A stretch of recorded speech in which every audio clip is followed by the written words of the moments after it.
Hospitais são lugares onde a vida e a morte caminham lado a lado. Durante o dia, são cheios de movimento. Médicos correndo, enfermeiras indo de um lado para o outro, pacientes recebendo visitas. Mas quando a noite cai, o silêncio toma conta. E é nesse silêncio que coisas inexplicáveis costumam acontecer. Eles estão aqui.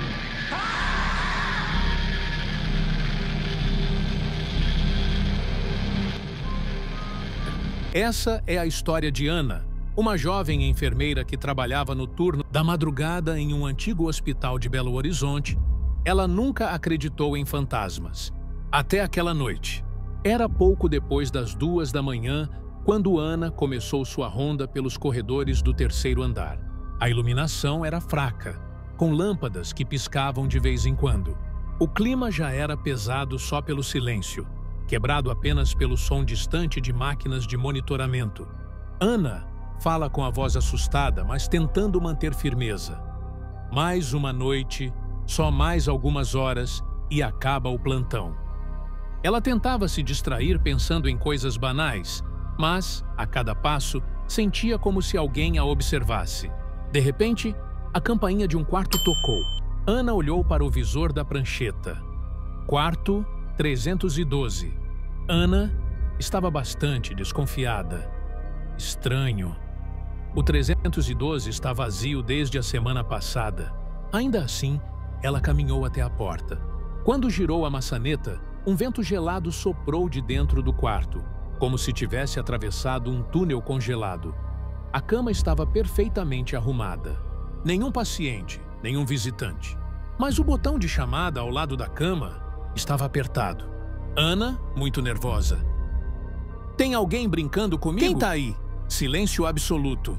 Ana voltou para o corredor, tentando não pensar muito sobre o ocorrido. Nada. Ana ficou trêmula. Eu não tô sozinha aqui. Eu sei que não tô. Assustada, resolveu ir até a sala de enfermagem. Ana, aliviada, mas nervosa. Paulo, você ouviu alguma coisa estranha no corredor agora, há pouco? O quarto 312. A campainha tocou. Mas ele tá vazio! Paulo, com uma voz cansada. Ah, não. De novo esse quarto? Eu já falei para a direção que esse lugar devia ser fechado de vez. Ana estava bem surpresa. Como assim, de novo? Paulo, voz baixa, quase sussurrando. Ana, esse quarto tem história. Há muitos anos, um paciente morreu ali, chamando desesperado pela enfermeira que nunca chegou a tempo. Desde então, dizem que ele continua tocando a campainha, esperando atendimento. Ana gelou por dentro. Mas antes que pudesse responder, uma nova campainha ecoou pelos corredores. Dessa vez, era mais longa, mais insistente. E, novamente, vinha do quarto 312. A Ana parecia estar decidida, mas com medo. Eu vou lá de novo. Não quero acreditar nisso sem ver com meus próprios olhos. Paulo tentou segurá-la, mas ela saiu rapidamente em direção ao quarto. Quando abriu a porta, o que viu a fez deixar a prancheta cair no chão. Sobre a cama arrumada, havia a marca funda de alguém deitado, como se um corpo invisível estivesse repousando ali. Ana congelou ao ver a marca funda na cama do quarto 312. Era impossível. Ninguém tinha entrado ali. Ela recuou um passo, mas, antes que pudesse sair, a campainha do quarto tocou novamente. O som ecoava estridente, cortando o silêncio como um grito de desespero. E então, uma voz baixa começou a se espalhar pelo ar. Voz do espírito, sussurrava e ecoava. Enfermeira, você demorou. Ana ficou sem fôlego. Quem?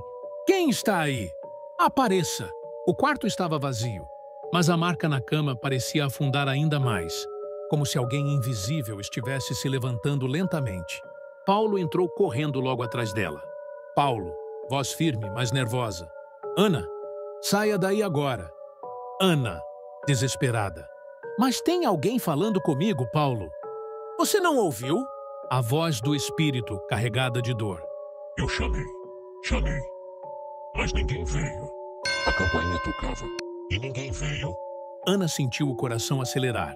Ela tentou correr para fora do quarto, mas a porta bateu sozinha com força, se fechando diante deles. O som ecoou pelos corredores vazios.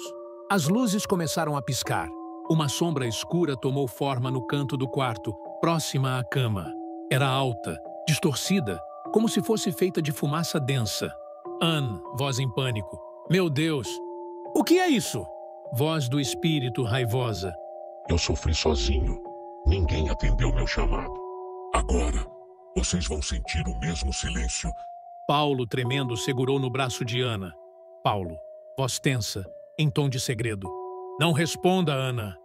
Se você falar com ele, ele vai se apegar a você. Vai te seguir para sempre. Anne, quase chorando. Mas ele já está me seguindo. Eu sinto ele. Aqui dentro, de repente, a sombra se moveu rápido, atravessando a cama e parando bem diante deles. Ana sentiu um frio intenso no peito, como se tivesse mergulhado em gelo. A voz agora parecia vir de dentro da sua cabeça. Voz do espírito, profunda, ecoando por todos os lados. Eu só queria que alguém me ouvisse. Agora, você vai ouvir. Para sempre. O frio que tomou conta do quarto era insuportável. Ana tentou puxar ar, mas cada respiração parecia rasgar sua garganta. Paulo, mesmo tremendo, tentava manter a calma. A sombra à frente deles começou a ganhar forma. Uma figura deitada, esquelética, com tubos ainda pendurados no corpo, como se fosse um paciente que nunca tivesse deixado aquele leito. Ana, assustada, quase em prantos. Paulo, ele parece humano. Paulo, firme, mas ofegante. Não olhe nos olhos dele, Ana. É assim que eles puxam você para dentro da dor deles. Voz do espírito, arrastada, melancólica. Eu chamei. Chamei tantas vezes. A campainha tocava e ninguém vinha. Eu morri sozinho, implorando por ajuda. Ana começou a sentir lágrimas escorrerem sem perceber. O desespero daquela voz parecia se infiltrar dentro dela, como se fosse sua própria lembrança. Ana, tentando resistir. Eu não sou culpada. Eu não estava aqui quando você morreu. Eu não sou culpada. Voz do espírito, raiva crescendo. Todos são culpados. Vocês vestem branco, mas deixam a gente apodrecer na cama. Vocês deixam a gente morrer. As luzes estouraram de uma vez, jogando o quarto numa escuridão quase total. Somente o vulto brilhava como uma sombra viva. A porta atrás deles sumiu. Não havia mais saída, só paredes frias. Paulo apertou a mão de Ana com força. Paulo, voz firme, mas com medo evidente. Ele está te escolhendo, Ana. Você precisa se desligar agora, ou ele vai grudar em você. Ana, chorando desesperada. Eu não consigo. Ele está dentro da minha cabeça, Paulo. Voz do espírito, sussurro que se multiplica, ecoando várias vezes. Eu chamei. Eu chamei. Eu chamei. Eu chamei. E ninguém respondeu. O quarto inteiro começou a repetir a mesma frase, como se fossem dezenas de vozes amaldiçoadas. As paredes pulsavam. Os ecos faziam o ar tremer. Ana tapou os ouvidos, mas a voz não parava. Anne, gritando. O que você quer de mim? Voz do espírito, grave, monstruosa. Eu quero que você sinta o mesmo abandono que eu senti. Ana já não conseguia se manter de pé. As vozes ecoando no quarto estavam drenando sua energia, como se sugassem sua vida pouco a pouco. O espírito avançava, os olhos brilhando num tom esverdeado, quase podre. Foi quando Paulo, tremendo mas lúcido, respirou fundo e encarou a sombra. Paulo, voz firme tentando controlar o medo. Eu sei quem você é. Eu sei o que aconteceu aqui dentro. Na voz do espírito, surpreso, rouco. Ninguém lembra de mim. Ninguém nunca disse meu nome. Paulo, com dor, como se tivesse que tirar as palavras de dentro da garganta. Você era o leito 307. Foi deixado para morrer porque não havia mais verba para o tratamento. Você implorou e ninguém entrou. Eu sei, porque os arquivos ainda estão escondidos na sala do diretor. As vozes pararam. O silêncio, de repente, era ainda mais pesado que os gritos. A figura do espírito congelou no ar, como se aquela lembrança tivesse paralisado sua raiva. e do espírito, mais humano, triste. Então, eles sabiam. Eles me ouviram. E mesmo assim, me deixaram morrer. Ina chorando fraca. Paulo, do que você está falando? Paulo, com amargura. Esse hospital nunca foi um lugar de cura, Ana. Ele foi um depósito de corpos. Pessoas sem dinheiro eram largadas aqui. Ele é cheio de histórias como a dele. E o que assombra essas paredes não é só a morte, é a injustiça. O espírito começou a tremer, como se a dor fosse maior que o ódio. Mas, em segundos, a sombra se retorceu de novo, cada vez mais deformada, gritando. Voz do espírito! Grito de agonia. Então façam justiça. Tragam os nomes. Revelem o que esconderam. As paredes do quarto começaram a rachar, como se o hospital inteiro reagisse àquelas palavras. Luzes piscavam. Alarmes antigos dispararam, mesmo sem energia. Era como se a própria estrutura quisesse cuspir toda a podridão guardada ali. As paredes tremiam. O hospital inteiro parecia estar vivo, respirando. Ana gritava, mas sua voz era engolida pelos ecos sombrios. Paulo, em desespero. Isso não pode estar acontecendo. A gente precisa sair daqui, agora! Eles correram pelos corredores, mas cada porta que tentavam abrir batia de volta com força, como se mãos invisíveis a fechassem. As luzes piscavam em vermelho, como alarmes de um fim inevitável. O espírito não era mais apenas uma figura. Agora o próprio hospital era a entidade. Voz do espírito, ecoando nas paredes. Ninguém sai. Vocês são parte da justiça que nunca veio. Ana chorando.